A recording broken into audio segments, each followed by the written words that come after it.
राणा सांगा का इतिहास के रंगमंच पर उतरना और राजपूताना के साथ साथ भारतीय हिंदू इतिहास की दिशा और नियति को आकार देना 16वीं सदी की सबसे बड़ी घटनाओं में से एक है।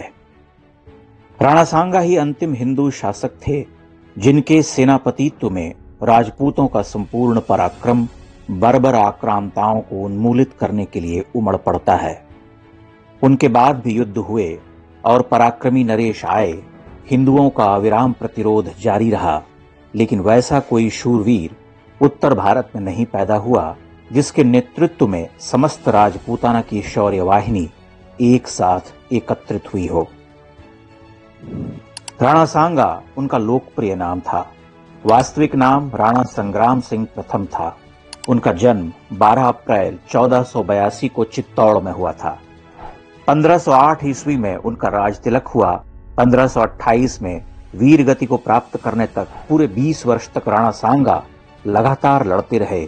एक भी युद्ध में उनकी पराजय नहीं हुई, किंतु वामपंथी मुख्य धारा के इतिहासकारों ने उनका जितना उथला मूल्यांकन और व्यक्तित्व निरूपण किया है, उससे दुख होता है। क्षोभ और क्रोध के भाव तो उपजते ही हैं।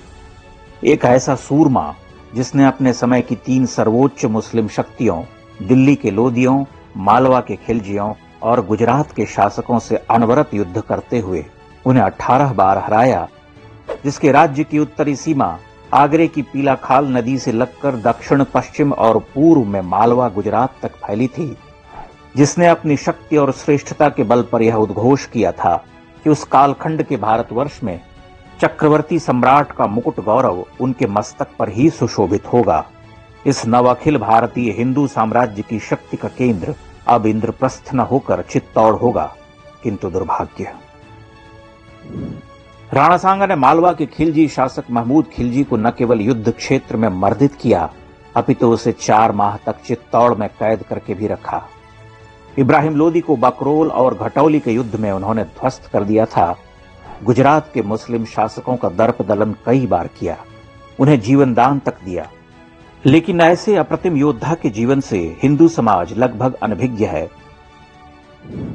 मक्कार वामपंथी इतिहासकारों की तुलना में महाराणा सांगा और हिंदू जाति के स्वप्न को बाधित कर देने वाला उनका परम शत्रु बाबर लाख गुना ईमानदारी दर्शाते हुए उनके व्यक्तित्व का निरूपण अपनी आत्मकथा तुजुके बाबरी में करता है।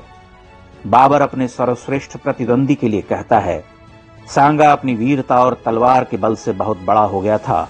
उसकी शक्ति इतनी बढ़ गई थी कि मालवा, गुजरात और दिल्ली के सुल्तानों में से कोई भी अकेला उसे हरा नहीं सकता था। करीब 200 शहरों पर आक्रमण करते हुए उसने वहां मौजूद मस्जिदों को ध्वस्त किया, बहुत से मुसलमानों को कैद किया। उसका मुल्क 10 करोड़ आमदनी का था। उसकी सेना में 1 लाख सवार थे। उसके साथ 7 राजा, 9 रावत और 104 छोटे बड़े सरदार रहा करते थे।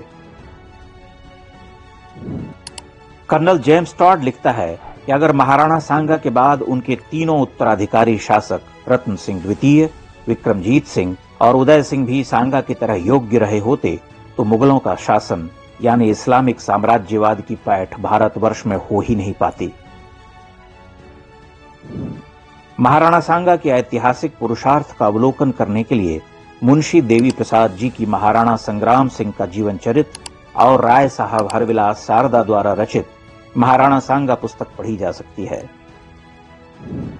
आश्चर्य है कि राणा सांगा केवल खानवा के युद्ध के लिए याद रखे गए हैं या उन्हें बाबर के हाथों एक पराजित सम्राट बनाकर रख दिया गया है।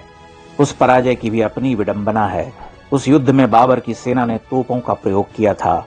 इतिहास में इस बात पर सहमति है कि खानवा के युद्ध में बाबर के पास तोपें न होती तो उसकी सेना के लिए राणा सांगा का सामना करना असंभव था।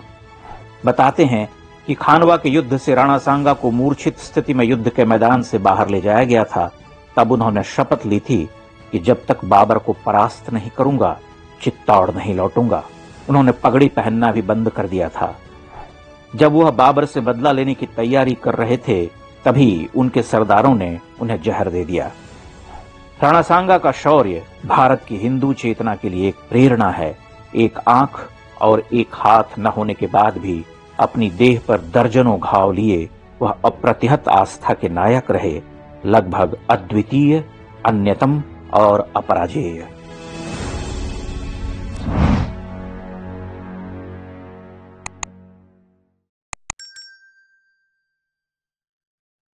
इंडेक्स ऑनलाइन के वीडियो समाज को समर्पित हैं। आप इनको डाउनलोड करके जैसे चाहे वैसे प्रयोग कर सकते हैं। चाहे तो आप हमारे टेलीग्राम चैनल से जुड़ सकते हैं। वहां सारे नए पुराने वीडियो आपको मिल जाएंगे। हमारे सोशल मीडिया लिंक हर वीडियो के डिस्क्रिप्शन में होते हैं।